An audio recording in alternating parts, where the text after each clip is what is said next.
demonetization and other aspects are affecting southern states, and he wanted to have a meeting. Now that you've mentioned in particular states like Tamil Nadu and Kerala having an issue with the governor, is this going to become a topic of discussion if the chief minister plans to host a meeting of southern states and the chief minister?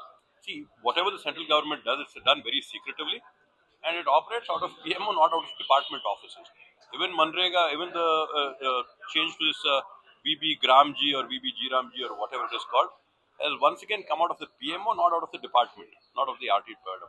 So, if you look at delimitation and all these things as well, we are all concerned and very worried about the secretive way in which this government functions and the surprising nature in which things are rolled out.